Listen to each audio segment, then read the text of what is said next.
Hello all of you, welcome back to my channel. मैं आज आप लोगों के लिए लेकर आ चुकी हूँ एक कलेक्टिव रीडिंग जिसका टॉपिक रहने वाला है आपके आध्यात्मिक सफ़र के लिए ईश्वर आपको क्या संदेश देना चाहते हैं। डिवाइन स्पिरिट्स जो हैं वो आपकी स्पिरिचुअल जर्नी जो अभी चल रही है वर्तमान में, उसके लिए अगर परमात्मा, डिवाइन स्पिरिट्स, गार्जियन एंजल्स अगर आपको कोई संदेश देना चाहते हैं आपकी वर्तमान आध्यात्मिक यात्रा के लिए, तो वह संदेश क्या हो सकता है हम ये जानेंगे।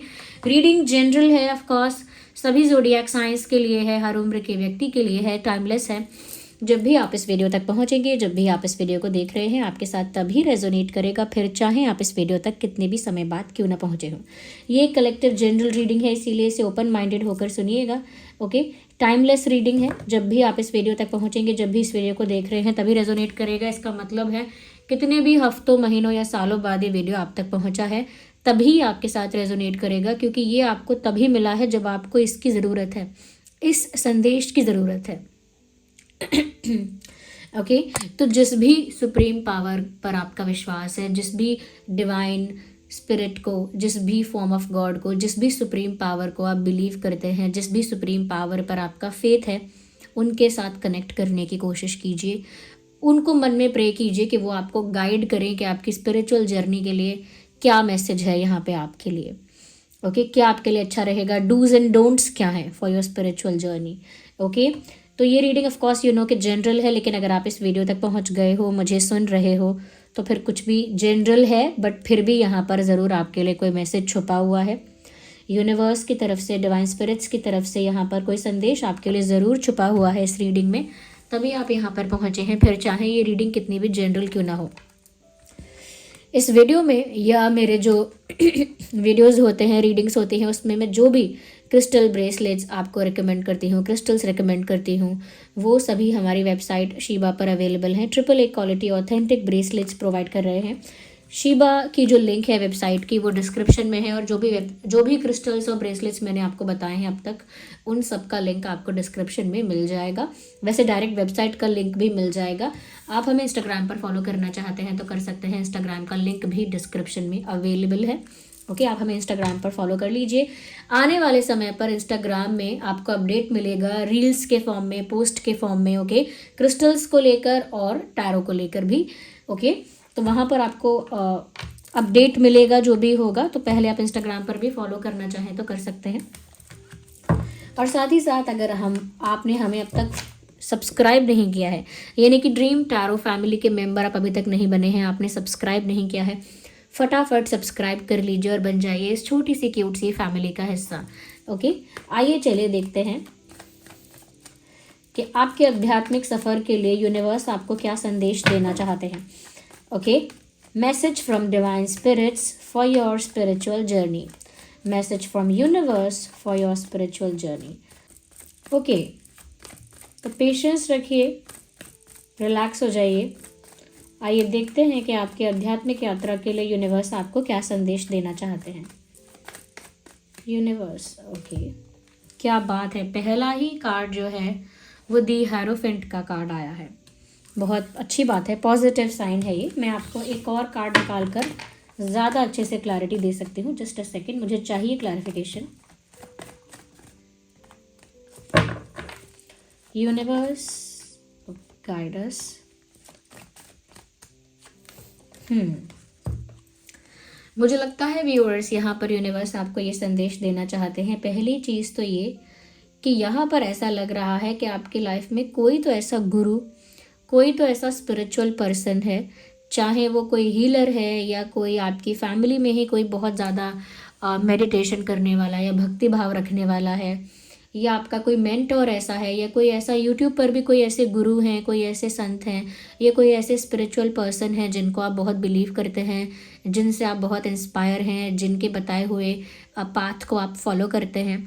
कोई ऐसा वाइस पर्सन, कोई ऐसा स्पिरिचुअल गुरु, कोई ऐसा मेंटोर की एनर्जी मुझे यहाँ दिख रही है।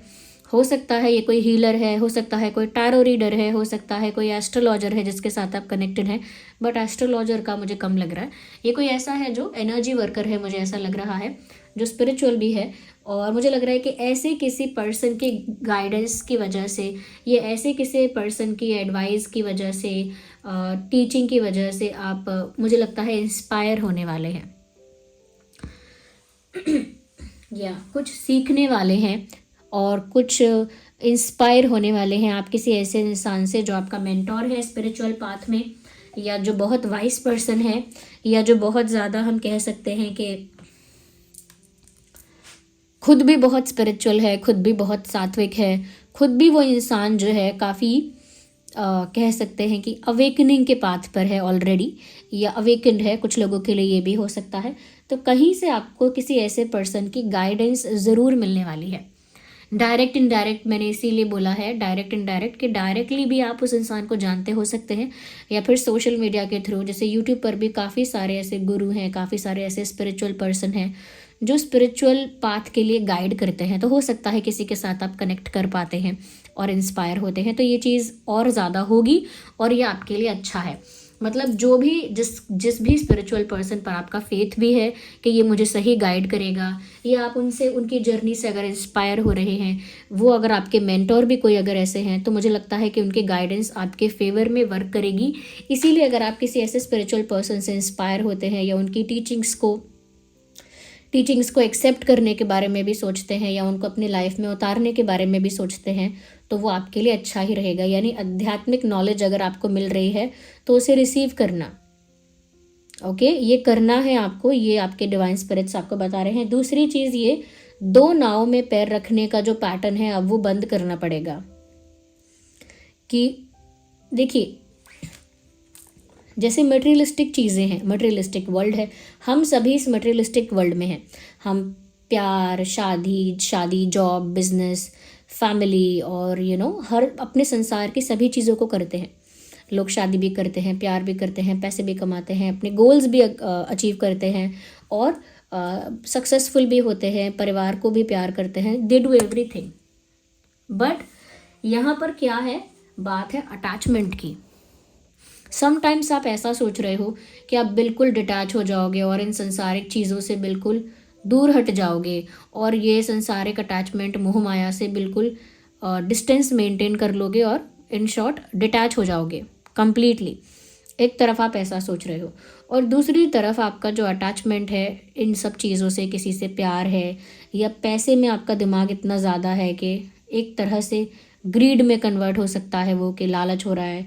या फिर ऐसा भी हो सकता है कि मनी को आप बहुत कुछ मानने लगेंगे, क्योंकि मनी क्या है, रिसोर्स है, पैसे हैं रिसोर्सेज से क्या मिलता है, फैसिलिटीज़ मिल सकती हैं, कंफर्ट्स मिल सकते हैं, okay. Money can avail facilities और कंफर्ट्स फॉर यू, बट वो पीस ऑफ माइंड तो अवेलेबल नहीं हो सकता उससे, या उससे आपको मन की शांति, या उससे आपको आध्यात्मिक उन्नति तो नहीं मिल सकती। तो वो रिसोर्स है और उसे रिसोर्स की तरह ही कमाना है, रिसोर्स की तरह ही यूज़ करना है, उसे अपनी लाइफ का कोई इकलौता पर्पस नहीं मानना है। तो यहाँ पर क्या लग रहा है कि बार बार मटेरियलिस्टिक वर्ल्ड से डिटैच होने के बारे में सोचते हो, फिर कंप्लीटली उसके पीछे भागना पड़ता है, उस मटेरियलिस्टिक वर्ल्ड को चेज़ करना पड़ता है, वापस वो अटैचमेंट आती है, फिर सोचते हो कि मैं डिटैच हो जाऊँगा। तो यहाँ पर आपको इस चक्कर में नहीं पड़ना है, अटैचमेंट के चक्कर में, कि अब मैं मटेरियलिस्टिक वर्ल्ड से डिटैच हो जाऊँ और अब मैं अटैच हो जाऊँ। ये सब आप नहीं कर पाएंगे। ऐसा नहीं है कि आप केपेबल नहीं हैं, यहाँ पर आपसे ये कहा जा रहा है कि आप बैलेंस मेंटेन करिए, इस तरह से बैलेंस मेंटेन करिए कि आप दोनों तरफ ना भागें, दोनों में बैलेंस मेंटेन करें।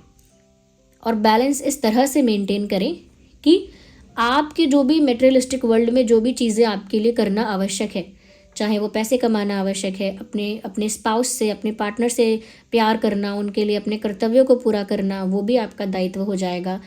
पैसे कमाना है, जॉब करनी है, ड्यूटी फुलफिल करनी है, वो भी आपका दायित्व है। ये सब करिए बिना इन सब चीज़ों से अफेक्ट हुए, बिना इन सब चीज़ों से बहुत ज़्यादा अटैच हुए, ओके, बहुत ज़्यादा। अभी किसी अटैच और डिटैच पर्सन में यही फ़र्क होता है कि यही सब लोग सेम काम कर रहे हैं, सब लोग जॉब ही कर रहे हैं, सब लोग परिवार को प्यार ही करेंगे, सब लोगों का सिमिलर सब चल रहा है ये सब। लेकिन अटैच और डिटैच में क्या फ़र्क आ जाता है, फ़र्क ये आ जाता है कि जो इंसान इसे बहुत अटैचमेंट से करता है वो हर चीज़ से अफेक्ट होता है, हर चीज़ से, हर चीज़ उसको दिमाग के अंदर तक परेशान करती है, उसका मेंटल पीस पूरा मिस्ड अप हो जाता है। लेकिन जो डिटैच होकर ये सारे काम, यही सारे काम करता है, उसको ये सब इंसिडेंट्स और ये सब इवेंट्स ना अंदर से बहुत ज़्यादा एक्साइट करते हैं, ना अंदर से बहुत ज़्यादा अफेक्ट करते हैं, ना इस वजह से वो इंसान बहुत ज़्यादा शेक होता है। शेक नहीं होता मतलब पूरा हिलता नहीं, अंदर से उसका दिमाग स्टेबल हो जाता है, क्योंकि उसे पता है कि ये सब चीज़ें मुझे करने के लिए करनी है। इन सब चीज़ों से मुझे कुछ अचीव नहीं होगा, मुझे बस ये करने के लिए करनी है, कि मुझे ये गोल अचीव करना है तो करने के लिए करना है, क्योंकि अब ये मेरी ड्यूटी है, मुझे ये फुलफिल करना है, मेरा टास्क है, या फिर ये है मुझे करना है, ये मेरा विजन है, मुझे इसे फुलफिल करना है। तो ये सब सही है।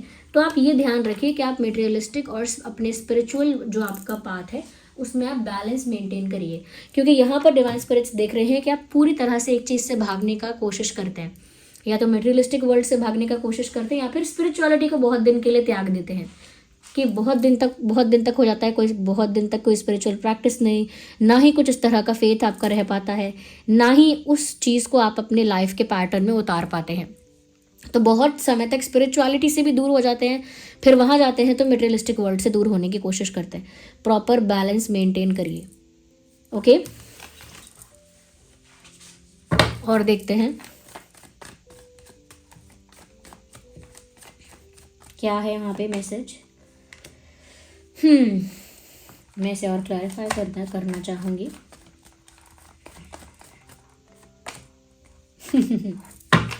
Love life is playing a very major role in your spiritual path. आपकी जो लव लाइफ है वो आपके स्पिरिचुअल पाथ में एक बहुत मेजर रोल प्ले कर रही है। हो सकता है कि आप किसी ऐसे पर्सन के साथ डील कर रहे हैं जिसके साथ आपका पास्ट लाइफ कनेक्शन है, पॉसिबिलिटी है, वो सोलमेट वगैरह हो सकता है, पास्ट लाइफ कनेक्शन है। पास्ट लाइफ कनेक्शन ही बता रहा है कि कुछ यहाँ पर ऐसा है, इस इंसान के साथ आपका कुछ इस तरह से, इस इंसान की और आपकी किस्मत कुछ इस तरह से जुड़ी है इस वक्त, कि यहाँ पर मुझे लगता है कि जब तक आपके लव लाइफ के इश्यूज़ को आप, लव लाइफ का जो ट्रॉमा है, लव लाइफ का जो पेन है, उसे हील नहीं कर लेते, ओके, जब तक वहाँ हीलिंग नहीं हो जाती तब तक कुछ ऐसा है जो रिकवर नहीं हो रहा है आपके अंदर। और जब तक वो रिकवरी नहीं हो रही है आपके अंदर, इमोशनल बेसिस पे कह रही हूँ, तब तक क्लैरिटी नहीं है। ये जो अटैचमेंट है ये अफेक्ट करेगा तब तक, क्योंकि यहाँ हीलिंग नहीं हो पाई है। आपका हार्ट चक्र, मुझे ऐसा लग रहा है कि यहाँ हीलिंग की बहुत ज़रूरत है, आपके हार्ट में हीलिंग की बहुत ज़रूरत है। हील्ड नहीं हो आप प्यार में, या तो कुछ ऐसा हुआ है, या अभी भी वो प्यार आपका अधूरा है, और वो आपकी लव लाइफ इस तरह से कॉम्प्लिकेटेड हो गई है कि कुछ ऐसा है अंदर जो टूटा हुआ है, बिखरा हुआ है, और जब तक वो रिकवर नहीं होता, हील नहीं होता, आपका फोकस आपके स्पिरिचुअल पाथ पर कंप्लीटली नहीं है। तो अगर प्यार में कुछ ऐसा हुआ है जहाँ पर आपको नुकसान हुआ था, हानि हुई है, तो उसे एकदम से उससे भागने की जगह उसे अपने अंदर हील कर लीजिए। यानी कि अगर कुछ बुरा हुआ है तो आप ये भी बिलीव कर लीजिए कि ज़रूरी नहीं है कि हमेशा बुरा होगा, और कुछ कर्मा होता है जो सेटल होना होता है, इसीलिए हमारे साथ बैड एक्सपीरियंसेस होते हैं। हमारा पास्ट लाइफ कर्मा होता है जिसका सेटल होना ज़रूरी होता है, और जब वो सेटल होता है तो इस तरह से हमें ट्रॉमा या बैड एक्सपीरियंस फेस करना पड़ता है।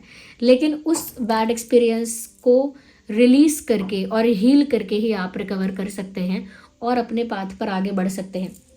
क्योंकि अगर कोई ट्रॉमा है, कोई पेन है, कोई बैगेज है, उसे कैरी करके आप नहीं आगे बढ़ सकते।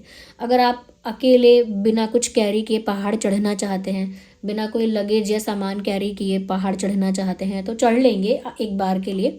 लेकिन अगर बहुत सारा सामान कैरी करके, हाथों में, सर पे बहुत सारा सामान रख के लेके जाना चाहते हैं तो वो बहुत डिफ़िकल्ट हो जाएगा। जितना ज़्यादा आप लगेज बढ़ाते जाएंगे, जितना ज़्यादा बर्डन बढ़ाते जाएंगे, बैगेज बढ़ाते जाएंगे, उतना ज़्यादा पहाड़ चढ़ना टफ हो जाएगा, डिफ़िकल्ट हो जाएगा और नहीं चढ़ पाएंगे फिर। तो इसीलिए पहले अपने लव लाइफ का जो ट्रॉमा है, जो पेन है, उसे हील कर लो। जिसने भी आपको हर्ट किया है रिलीज़ कर दो उस पेन को। वो एक पास्ट लाइफ सेटलमेंट थी जो होना ज़रूरी था।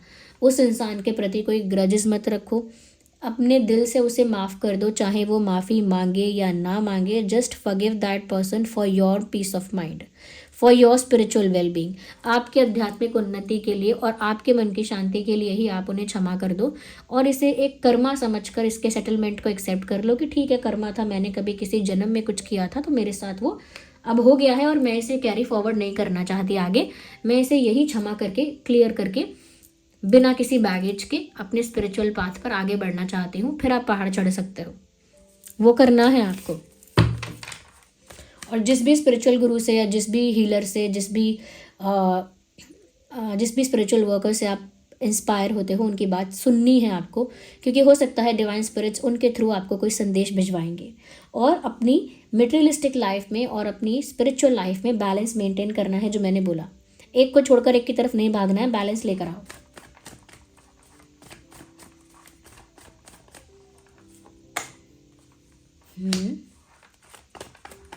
One more card.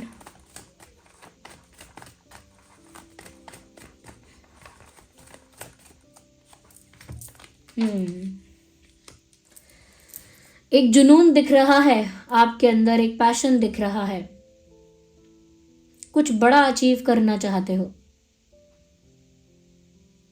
बहुत सारे लोगों के लिए ये कोई फाइनेंशियल गोल हो सकता है,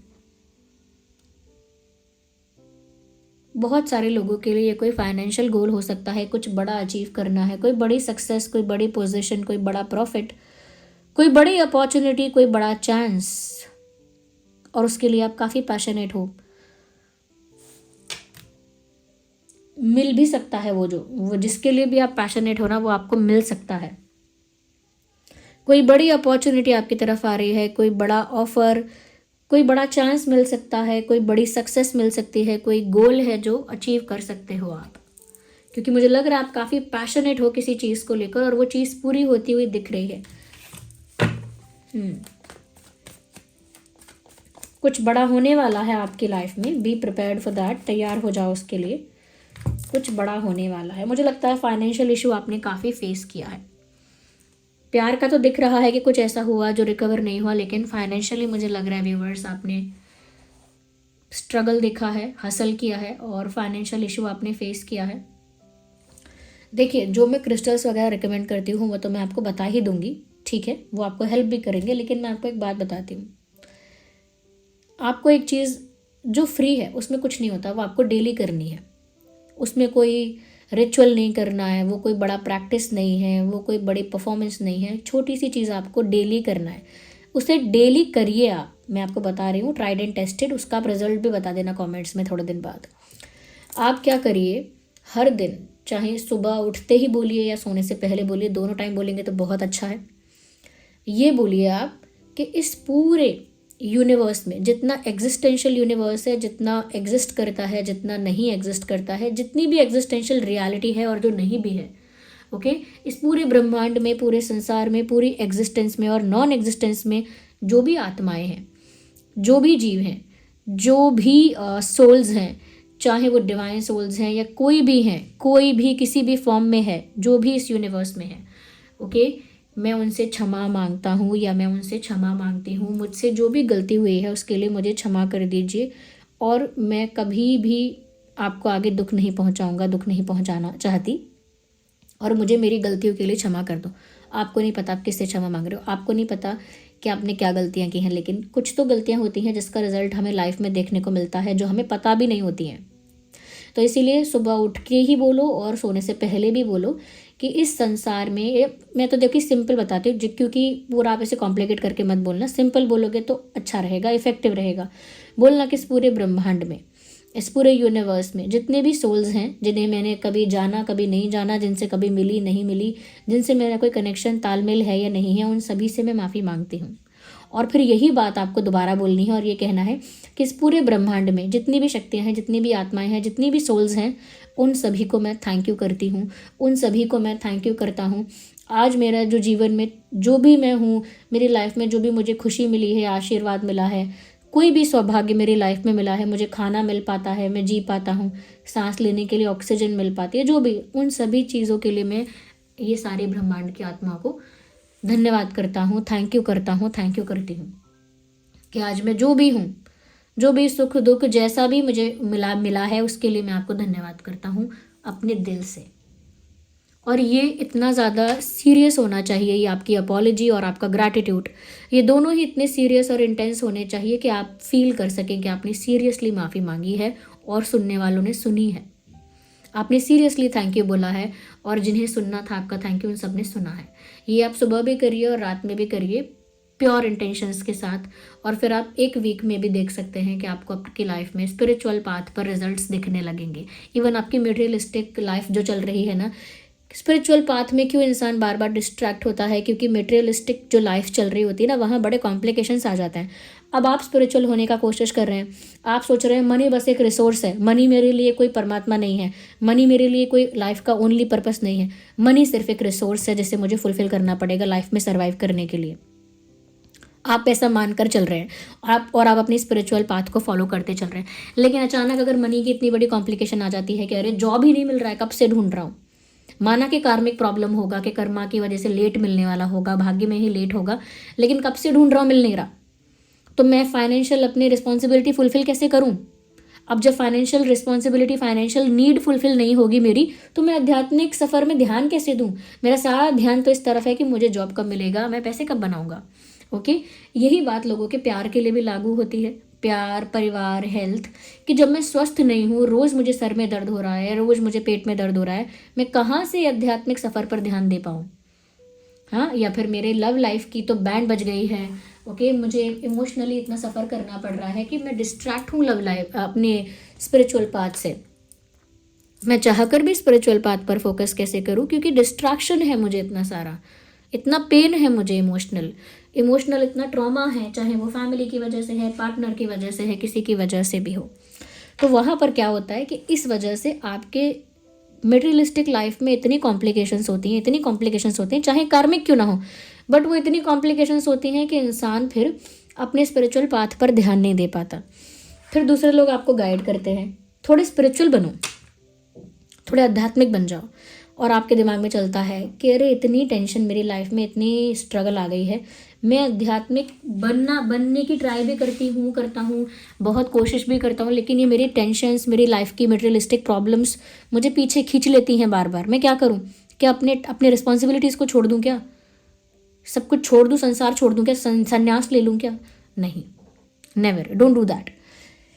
यहाँ पर मैं आपको एक चीज़ बता देती हूँ कि जब भी ये मटेरियलिस्टिक लाइफ की जो कॉम्प्लिकेशंस आपको फेस करनी पड़ रही हैं, जिस वजह से आप इनफ स्पिरिचुअल भी नहीं हो पा रहे हैं, उसी के लिए मैंने आपको ये बताया है कि आप सुबह ये बोलिए दोनों बातें, अपॉलॉजी और ग्रैटिट्यूड, और सोने से पहले भी अपॉलॉजी और ग्रैटिट्यूड। इसमें सभी आएंगे, इसमें यूनिवर्स को, डिवाइन स्पिरिट्स को, सबको इंक्लूड करके आपको क्षमा भी मांगनी है और थैंक यू भी बोलना है। फिर आप असर देखना, क्योंकि इससे क्या होगा ना, आपकी स्पिरिचुअल पाथ में तो आपको स्मूथनेस देखने को मिलेगी, कामनेस, स्मूथनेस, फ्लेक्सिबिलिटी। उससे भी ज़्यादा आप देखेंगे कि आपकी मटेरियलिस्टिक लाइफ के जो इश्यूज थे वो रिजॉल्व हो रहे हैं, और वो इश्यूज रिजॉल्व हो रहे हैं इस वजह से आप अपने आध्यात्मिक सफ़र पर ध्यान दे पा रहे हो। पैसे का इंतज़ाम हो रहा है अब, तो इसीलिए आप अब कुछ घंटे निकालते हो अपनी आध्यात्मिक यात्रा पर ध्यान देते हो, अपने ऊपर ध्यान देते हो। आपकी लव लाइफ हील हो गई है, वहाँ सब कुछ रिकवर हो गया है, कोई ग्रजेस नहीं है, सब कुछ पीसफुल हो चुका है, तो अपनी आपकी लव लाइफ सेटल हो गई है कहीं ना कहीं, चाहे वो इन अ गुड वे सेटल हुई है, या फिर जो भी पेन था वो रिलीज हुआ है, उस तरह से सेटल हो गई है। लेकिन अब कोई पेन नहीं है, कोई ग्रजेस नहीं है, कोई शिकवा शिकायत नहीं है, वहाँ पर भी माफ़ किया है और वहाँ पर भी थैंक यू बोला है। क्योंकि जब आपने सबको थैंक यू बोला, तो आपके जो लव लाइफ के पार्टनर्स हैं, जो भी एक्स हैं, करंट हैं, सब आ गए, उसमें सब आ गए। तो क्या हुआ कि आपकी जो लव लाइफ है वो भी स्मूथ हो जाएगी, फैमिली का कोई इशू था वो भी रिजॉल्व होने लगेगा, हेल्थ अगर प्रॉब्लम क्रिएट कर रही थी, आपको स्पिरिचुअल नहीं होने दे रही थी, तो आप देखेंगे कि हेल्थ भी आपकी अब अच्छी हो रही है, बेटर हो रही है। तो ये करेंगे आप जो मैंने बोला था, तो आपकी मटेरियलिस्टिक लाइफ में वो स्मूथनेस आएगी, और उसकी स्मूथनेस की वजह से आप ध्यान दे पाएंगे अपने स्पिरिचुअल पाथ पर। And this is tried and tested, use it. तो कोई बड़ी अपॉर्चुनिटी आ रही है, अगर कोई है आप में से ऐसा जो फाइनेंशियली परेशान था, तो फाइनेंशियल बड़ी अपॉर्चुनिटी आ रही है। किसी को फाइनेंशियल स्टेबिलिटी चाहिए थी, तो फाइनेंशियल स्टेबिलिटी भी आपकी तरफ आ रही है।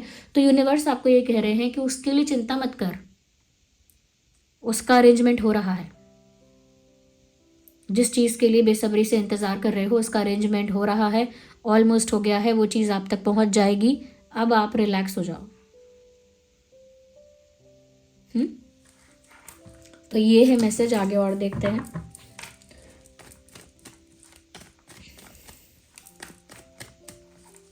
जो लोग सोचते हैं कि स्पिरिचुअल होने के लिए संसार को ही त्यागना बहुत ज़रूरी है, ऐसा ऑलवेज ज़रूरी नहीं है। क्योंकि जो अपने कर्तव्यों से पूरा फ्री हो चुका है उसके लिए बात अलग है, लेकिन जिसकी ड्यूटीज़ हैं अभी, जिसने विवाह किया है, जिसकी पत्नी है, जिसके पति हैं, जिसके बच्चे हैं, जिसके माता पिता हैं अभी, उनका ध्यान रखना भी है अगर, ये सब अगर आपके एक सोशल स्ट्रक्चर में अगर आप हो, कोई नहीं कह रहा कि उस सोशल स्ट्रक्चर में पूरी तरह अटैच और इन्वेस्ट हो जाओ, लेकिन ड्यूटीज़ को फुलफ़िल करना ज़रूरी है। और देखते हैं कि आपकी आध्यात्मिक यात्रा के लिए यूनिवर्स क्या आपको गाइड कर रहे हैं।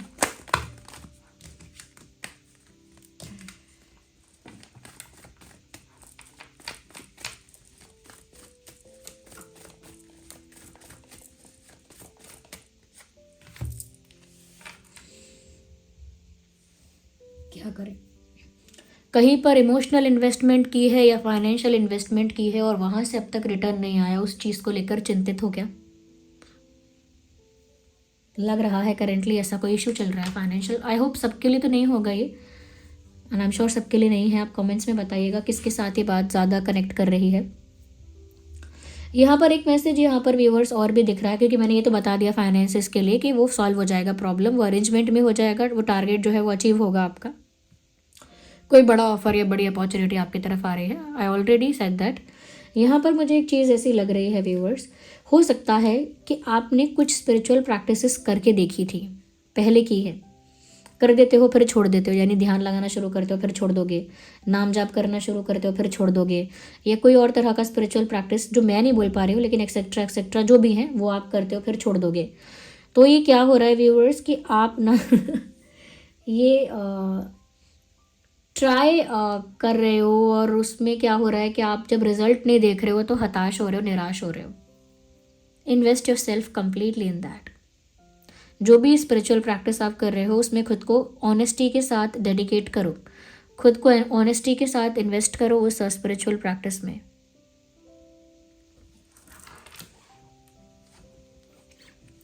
यहाँ पर ऐसा भी दिख रहा है व्यूवर्स कि जो मैंने पहले बात बोली है अभी, कि कुछ कहीं आपने इमोशनल इन्वेस्टमेंट की है या आपने फाइनेंशियल इन्वेस्टमेंट की है, वहाँ से रिटर्न नहीं हुआ, वहाँ से रिस्पॉन्स नहीं हुआ अच्छा, और रिज़ल्ट अच्छा नहीं है वहाँ का, तो आप बहुत डिसअपॉइंट हो उस बात को लेकर। अब इमोशनल इन्वेस्टमेंट कैसी, किसी को प्यार किया, किसी से उम्मीद रखी, किसी की केयर की, किसी को अपना माना, वहाँ पर निराशा मिल गई।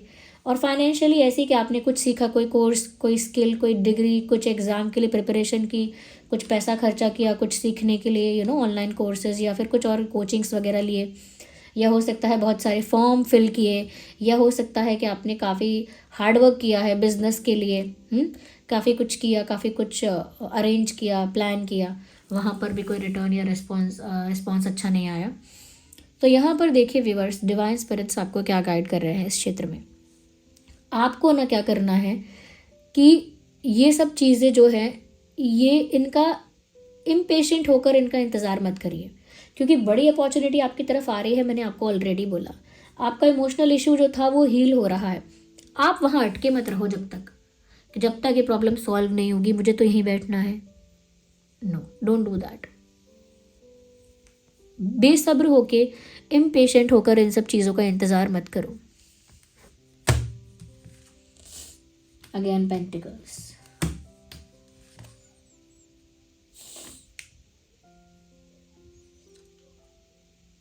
ऐसा लगता है व्यूअर्स कि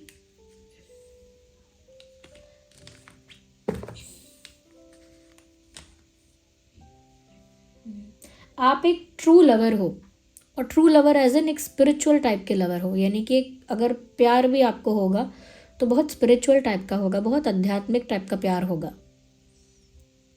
एक स्पिरिचुअल कनेक्शन बन जाएगा आपका उस पार्टनर के साथ जिससे भी आपको प्यार होगा। तो आप एक ट्रू लवर तो हैं, लेकिन वो ट्रू लव आपको अभी तक मटेरियलिस्टिक वर्ल्ड में अपने साथ देखने को नहीं मिला है, इसीलिए आपको लव लाइफ में भी डिसअपॉइंटमेंट हो रही है। आप इम्पेशेंट होकर अपने ट्रू पार्टनर का वेट मत करिए कि बेसब्री से मुझे इंतज़ार है मेरे ट्रू पार्टनर का, बेसब्री से मुझे इंतज़ार है मेरी सक्सेस का, पॉजिटिव रिजल्ट्स का। वो क्या है? कर्म करो, फल की चिंता मत करो। It is all applicable here. अभी नया चला है मैंने देखा है वह लोग बोलते हैं कि नहीं, कर्म करो और फल की भी चिंता करो, फल का भी सोचो। ऐसा होता है ना कि चीज़ें ट्रेंड में आती हैं और कूल लगती हैं, कूल साउंड करती हैं, तो people apply that and they tend to say that more. वो ज़्यादातर कहते हैं इस बात को क्योंकि वो कूल बन चुका है। अब वो एक तरह का वो बन गया है, एक कूल स्टेटमेंट बन गई है। जो भी वो स्टेटमेंट देगा वो कूल लगेगा। तो I am not talking about that. तो वो कूल लगने वाली बात नहीं है। सच में ये बात जो है वो आध्यात्मिक है। आप किसी लव का, पार्टनर का इम्पेशेंट होकर वेट मत करो। अगर आपको लग रहा है राइट पार्टनर नहीं मिला अब तक तो ठीक है, नहीं मिला, लेकिन इम्पेशेंट मत हो जाओ। इम्पेशेंट होना डेस्परेशन की एनर्जी को क्रिएट करता है, डिज़ायर्स क्रिएट करता है, और जहाँ डिज़ायर्स हैं वहाँ डिसअपॉइंटमेंट्स हैं। ये बता रहे हैं यूनिवर्स आपको। जहाँ डिज़ायर्स बहुत ज़्यादा हैं वहाँ पर डिसअपॉइंटमेंट्स भी बहुत ज़्यादा हैं। अपने डिज़ायर्स को थोड़ा, मैं कहूँगी, न्यूट्रल कर लो, क्योंकि यहाँ पर जो आप डिज़र्व करते हो वो नेचुरली आपको मिलेगा, अपने आप मिलेगा। बस उसके लिए जो आपको ड्यूटी करनी चाहिए, जो आपको टास्क करना चाहिए, जो आपका काम है वो करो बस। वही अगेन वही बात, कर्म करते जाओ, फल की चिंता मत करो। आपका जो कर्म है, आपका जो काम है, आप वो करो। जो आप डिज़र्व करते हो वो आपको अपने आप मिलेगा। चेज़ मत करो चीज़ें, बहुत ज़्यादा डिज़ायर्स के चक्कर में मत पड़ो, क्योंकि जितनी इच्छाएं उत्पन्न होती जाएंगी उतना स्पिरिचुअल पाथ से डेविएट हो जाओगे। सपोज़ ये एक स्पिरिचुअल पाथ है और आप यूँ जा रहे हो, साथ साथ इसी पाथ पर जाना चाह रहे हो, लेकिन जितने डिज़ायर्स उतना डेविएशन, इधर चले गए, ये इच्छा आ गई दूसरी, ये इच्छा पूरी करनी, इधर चले गए, उधर चले गए। आपको अलाइनमेंट में चलना पड़ेगा अपने स्पिरिचुअल पाथ में। ओके, ये मैसेजेस हैं कुछ आपके करंट सिचुएशन के लिए। और मुझे कमेंट्स में बताइए किसके लिए ये रेजोनेट कर रही है, या कितने लोग हैं जो कनेक्ट कर पा रहे हैं। और ये जो मैंने बताया ना, सुबह उठ के करना या और सोने से पहले करना, इसे करके देखना, और आप देखना कि कितने मैजिकल रिजल्ट्स आपको देखने को मिलते हैं। बट मैंने क्या बोला, प्योर इंटेंशंस के साथ करना और सीरियसनेस से करना। ऐसे नहीं कि अरे मैं पूरे ब्रह्मांड में सबसे माफ़ी मांगता हूँ फिर हंसी निकल गई। Do not do that. अगर ऐसा करना है तो फिर करना ही मत, सीरियसली करना। Okay, so this was the reading. अगर थोड़ी भी हेल्पफुल है, वीडियो को लाइक ज़रूर करिए। आपके लाइक्स की वजह से ये वीडियो दूसरे लोगों तक भी पहुँचेगा। सब्सक्राइब करिए ड्रीम टैरो चैनल को और बन जाइए हमारी इस छोटी सी क्यूट सी फैमिली का हिस्सा। ओके, और कमेंट्स में बताइए कि कौन सा पार्ट हेल्पफुल रहा है, कहाँ आपको हेल्प मिली है। ओके व्यूअर्स, देखिए, मैं, जैसे आपने एस्ट्रोलॉजर्स का भी सुना होगा, कई लोगों का कमेंट भी मुझे आया था, एक काफ़ी दिन हो गए उस बात को, कि आजकल सब बोल रहे हैं कि आने वाला समय थोड़ा डिफ़िकल्ट होने वाला है। क्या ये बात सच है? आप अपने उससे बताओ। Astrologers are completely correct, they are absolutely right. Even ऐसे बहुत सारे बुक्स हैं, ओके, ऐसे बहुत सारे ग्रंथ हैं जो ऑलरेडी ये प्रेडिक्शन कर चुके थे बहुत पहले भी, और अभी वो लोग उस चीज़ को और क्लैरिफाई कर रहे हैं। It is actually true. आगे समय जो है वो डिफ़िकल्ट है, और इसीलिए ज़्यादा से ज़्यादा लोग इस समय स्पिरिचुअल हो रहे हैं। जो भी स्पिरिचुअल गुरुज़ हैं उनको फॉलो कर रहे हैं, अपनी लाइफ में ट्रांसफॉर्मेशन लेकर आ रहे हैं। बहुत ज़्यादा बहुत ज़्यादा सोशल स्ट्रक्चर में अपने आप को अटैच नहीं करना चाहते हैं, हेल्पफुल रहना चाहते हैं, काइंड रहना चाहते हैं, सेंसिटिव रहना चाहते हैं, बट थोड़ा डिस्टेंस के साथ, बहुत ज़्यादा अपने आप को अटैच नहीं करना चाहते। तो मुझे लग रहा है कि लोगों के अंदर भी वो अवेकनिंग हो रही है, लोगों के अंदर भी वो कॉन्शियसनेस आ रही है, आप लोगों के अंदर भी वो चीज़ आप फील कर पाएंगे। मैं बस आपको ये बोल रही हूँ कि आने वाला समय शिफ्ट का समय है, और spirituality would become a condition to survive. मैं इतना साफ साफ बता रही हूँ आपको कि आपका आध्यात्मिक होना ही आपको आगे सर्वाइव करने में हेल्प करेगा। चाहे किसी के पास कितना भी धन हो, कितनी भी संपत्ति हो, कितनी भी पहुँच हो, कितनी भी रेपुटेशन हो, वो कितने भी बड़े कंट्री का, कितनी भी पावरफुल कंट्री का कोई भी हो, वो कुछ भी, अगर आप स्पिरिचुअल नहीं हैं, इनफ स्पिरिचुअल नहीं है, इनफ काइंडनेस आपके अंदर नहीं है, इनफ एम्पैथी आपके अंदर नहीं है, आप उस पाथ को फॉलो नहीं करते जो पाथ सत्य का पाथ है, तो फिर बहुत समस्या आगे आएगी ऐसे लोगों के लिए। मैं ये भी बोलूँगी कि अगर आपके अंदर कोई एडिक्शंस हैं, बैड हैबिट्स हैं, और आप जानते हैं उनके बारे में, मुझे मत बताइए। कमेंट्स में लिखने की भी ज़रूरत नहीं है कि मेरे अंदर बैड हैबिट है, कोई बात नहीं, लेकिन ट्राई टू चेंज दैट। अभी समय इतना, थोड़ा ही शेष समय ऐसा है हमारे पास कि हम अपने अंदर चेंजेस लेकर आएँ, अगर कुछ हम ऐसा कंज्यूम करते हैं, ओके, हम कुछ ऐसी चीज़ें कंज्यूम करते हैं जो हमारे स्पिरिचुअल पाथ पे हमें कंज्यूम नहीं करनी चाहिए, जैसे अल्कोहल का कंजप्शन करना, एनिमल्स का कंजप्शन करना, या फिर स्मोक करना या टबैको, ये सब चीज़ें जो हैं हमें डिस्टेंस मेंटेन करना चाहिए। जो भी अनएथिकल अनडिग्निफाइड चीज़ें हैं, जैसे किसी के साथ फ्रॉड करना, स्कैम करना, छोटी मोटी चीज़ों के लिए 5-10 रुपए के लिए लोगों को बेवकूफ़ बनाना, ये भी नहीं करना है। ये भी नहीं करना, छोटा मोटा स्कैम, छोटे मोटा फ्रॉड, छोटी मोटी चालाकी करके कि मैंने इसको काट दिया, इसके पैसे काट दिया एंड ऑल दैट, ये सब नहीं करना है। ऑनेस्टी के साथ जीना शुरू करना है, प्योर इंटेंशंस के साथ जीना शुरू करना है। ओके, जितना हो सके सच बोलना है। आधे से ज़्यादा लोग, रीडिंग ख़त्म हो चुकी, जो लोग जाना चाहते हैं जा सकते हैं। मैं उन लोगों के लिए नहीं बोल रही हूँ जिनको हमेशा कंप्लेंट है कि ये बात क्यों हो रही है, क्योंकि मुझे लगता है कि लोग इसको समझते नहीं है, वही लोग कंप्लेंट करते हैं। तो अभी आजकल क्या हो गया है कि झूठ बोलना एक पैथोलॉजिकल प्रॉब्लम जैसा बन गया, एक पैथोलॉजिकल लायर की तरह लोग झूठ बोलते हैं। जैसे झूठ बोल बोल के इस तरह से झूठ बोलने की आदत हो गई है कि जहाँ झूठ बोलने की ज़रूरत भी नहीं थी, आवश्यकता भी नहीं थी, वहाँ झूठ बोला जाता है। जैसे कोई पूछता है कि आपने आज रोटी खाई, रोटी सब्ज़ी खाई, तो इंसान बिना बात के, बिना किसी कारण के बोलता है नहीं आज मैंने दाल चावल खाए। क्यों भाई, क्यों झूठ बोलना है यहाँ पे? कोई बोलता है अच्छा आप घर में हो, तो घर में होकर बोलेंगे एक्चुअली घर में नहीं हूँ मैं, अभी भी बाहर निकला हुआ हूँ, बोलो। तो भी ये झूठ, बेसिक बातों के लिए लोग झूठ बोलते हैं और सोचते हैं कि ये तो बड़ी बात नहीं है, इससे तो किसी का बुरा नहीं हो रहा। एक बहुत बड़ा प्रॉब्लम है जिसको मैं एड्रेस करना चाहूँगी, और वो ज़रूरी है एड्रेस करना। जो भी एटलीस्ट जो मेरे व्यूवर्स हैं, जो हमारी ड्रीम टैरो फैमिली है, एटलीस्ट उन तक ये बात पहुँच जाए। गाली देना, सिचुएशन को गाली देना, मजाक में गाली देना, जोक्स में गाली देना, एक दूसरे को गाली ना देकर सिर्फ सिचुएशंस को गाली देना, ऐसा जनरली लोग यही बोलते हैं ना कि मैंने किसी को गाली में किसी को नहीं देता या नहीं देती। Stop abusing even in your mind. आप इनफ डिग्निफाइड होंगे कि आप सामने से किसी को गाली नहीं देते होंगे, आई बिलीव दैट, मैं ऐसा मानूंगी। लेकिन अगर आप मन में भी किसी को गाली देते हैं तो मत दीजिए। छोटी से छोटी गाली, बड़ी से बड़ी गाली, हर तरह की कोई भी गाली जो लोग भाग देते हैं, मत दीजिए।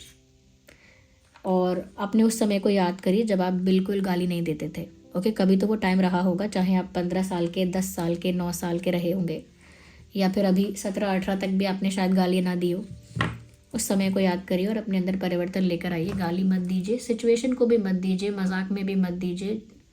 Abusing is not cool. ये भी आपका जो बुद्ध है उसे खराब करता है। गाली देना आपका बुद्ध जो है उसे खराब करता है। गाली मत दीजिए। It was never cool, it will never be cool, do not think it is cool.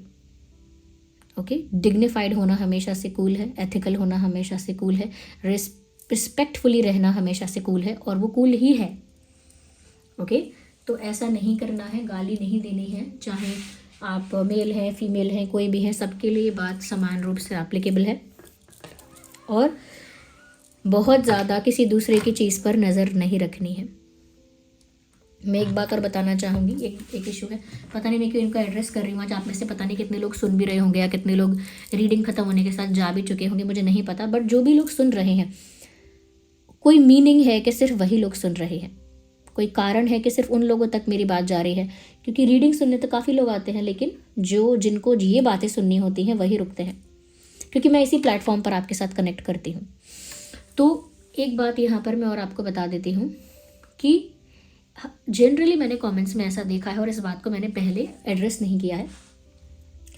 क्या होता है कि कुछ ऐसे कपल्स होते हैं, कुछ ऐसे पर्सन होते, लोग होते हैं, वो बोलते हैं कि मेरा जिसके साथ प्यार था, जिसके साथ रिश्ता था, उसकी शादी किसी और से हो चुकी है। ओके, या फिर उनका बच्चा भी है अब, और उनकी शादी भी हो चुकी है अब, या वो किसी और से शादी कर चुके हैं या कर चुकी हैं। अब मैं उसे कैसे वापस पाऊँ, या कैसे मैं उसको अपनी तरफ वापस लाऊँ, कैसे अब मैं उसको वापस ले लूँ, अपना बना लूँ, या क्या वो मुझे याद करते हैं कि नहीं, क्या वो लौट कर आएंगे कि नहीं, क्या मैं उनसे बात करूँ कि नहीं। मैं आपको, अगर आप स्पिरिचुअल होने की ही बात कर रहे हैं, तो जो स्पिरिचुअल गाइडेंस मैं आपको दूंगी, अगर आप मेरी गाइडेंस को समझ पाते हैं, आप बिलीव करते हैं कि सही गाइडेंस है, तो ही आप समझ पाएंगे उस बात को। अगर आपके पार्टनर का विवाह हो चुका है, उनकी एक अलग लाइफ स्टार्ट हो चुकी है, डू नॉट ट्राई टू आप समझ गए ना? उन्हें वापस बुलाने की कोशिश मत करिए, ना उन्हें वापस बुलाने की कोशिश करिए, ना ही उनकी लाइफ में बहुत ज़्यादा इन्वॉल्व होने की कोशिश करिए, और ना ही बहुत ज़्यादा उनके साथ कांटेक्ट करने की कोशिश करिए, और ना ही उनको अपनी तरफ बुलाने के लिए कोई भी प्लानिंग करिए। अगर आपने सच में उनसे प्यार किया है तो उन्हें ब्लेस करिए कि उनके आगे की जर्नी अच्छी हो, उनका आगे का सफ़र अच्छा हो। क्योंकि अगर आप उन्हें अपनी तरफ बुलाने के लिए कुछ करते भी हैं, सपोज़ आप उन्हें बातें करने लगेंगे उनसे और वो आपकी तरफ आने के लिए इंटरेस्टेड भी हो जाएंगे, तो ये एक इतना बड़ा कार्मिक प्रॉब्लम बन जाएगा आपके लिए कि कभी सेटल होने में इसको सब बहुत टाइम लग जाएगा।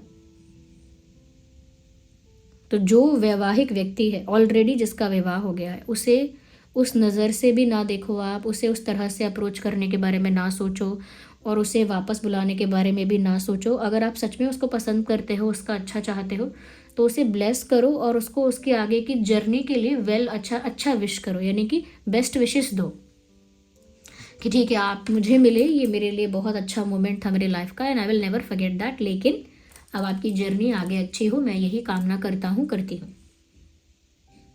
Okay, that is the true love. I think कि जिसको हम प्यार करते हैं उसका अच्छा ही चाहते हैं, तो वही है ट्रू लव। और आप ये चीज़ एक्सेप्ट करना सीखिए। जिन लोगों का शादी हो चुका है, मैं उनके लिए कह रही हूँ कि जिनके शादी हो चुके हैं, आप उन लोगों को उनके शादी से बाहर निकालने की कोशिश मत कीजिए। कोई भी अगर ऐसा है कि जिसकी शादी किसी ऐसे इंसान को अप्रोच कर रहा है, किसी ऐसे इंसान के साथ कनेक्टेड है, जुड़ा हुआ है, जिसकी शादी हो चुकी है या किसी और से, तो आप वहाँ पर अपने आप को पीछे हटा लीजिए, क्योंकि ये ख़राब करेगा आपका कर्मा, टेरेबली ख़राब करेगा। आप कितना भी अपोलोजाइज़ करेंगे यूनिवर्स से, जिस भी सुप्रीम पावर से अपोलोजाइज़ करेंगे, ये कर्मा इजीली सेटल नहीं होगा। इसीलिए डोंट डू दैट। इसके कॉन्सिक्वेंसेस बहुत ज़्यादा होंगे स्पिरिचुअल वे में, इसीलिए इसको भी मत करना। मैं कभी भी ऐसे कमेंट्स को एड्रेस नहीं करती हूँ कि मेरे पार्टनर की शादी हो गई है, अब वो मुझे क्या कॉल करेंगे, क्या वापस आएंगे। It is not correct. Even अगर आप उन्हें वापस पा सकते हैं उनसे बातें करके, या उनको वापस उनका दिल जीत कर, या वो इंसान भी खुद लौट कर आना चाहे अपने अपने स्पाउस को चीट करके छोड़ के, it is still not correct. Okay, और it is not true love. अगर ट्रू लव है तो आपको वो सब चीज़ें आनी चाहिए कि अब उसकी एक जर्नी है, उसे ब्लेस करना पड़ेगा। जिसको भी आप सच्चा प्यार करते हैं, आप कभी नहीं चाहेंगे कि आपके कारण उसका कर्मा खराब हो। कर्म खराब यानी गति खराब। गति का खराब होना यानी कि जन्म का, ये कह सकते हैं मनुष्य का पतन होना। जब कर्म खराब हो जाएगा तो मनुष्य का पतन हो जाएगा। जिससे आप प्यार करते हैं, आप क्यों चाहेंगे कि उसका कर्म खराब हो, गति खराब हो और उस मनुष्य का पतन हो जाए आपके कारण? अगर आप किसी से प्यार करते हैं तो उल्टा आप यही चाहेंगे कि उसकी उन्नति हो, वो उसको जो भी जिम्मेदारी मिली है वैवाहिक जीवन में, उन जिम्मेदारियों को वो इंसान, उन रिस्पॉन्सिबिलिटीज़ को वे व्यक्ति अच्छे से फुलफिल कर पाए, अपनी लाइफ में विन विन सिचुएशन में रहे, उसे अच्छी ब्लेसिंग्स भी मिले आपकी, वो अच्छे कर्म भी कर पाए और एक सफल जीवन जीकर पार लग जाए, जैसे भी पार लगना उसकी डेस्टिनी में है। तो इसीलिए जिसे आप प्यार करते हैं, आप कभी नहीं चाहेंगे उसका कर्मा खराब हो। अंडरस्टैंड? आई होप जो लोग इस डेप्थ को समझते हैं वो समझ पाएंगे। Thank you so much for giving me a precious time.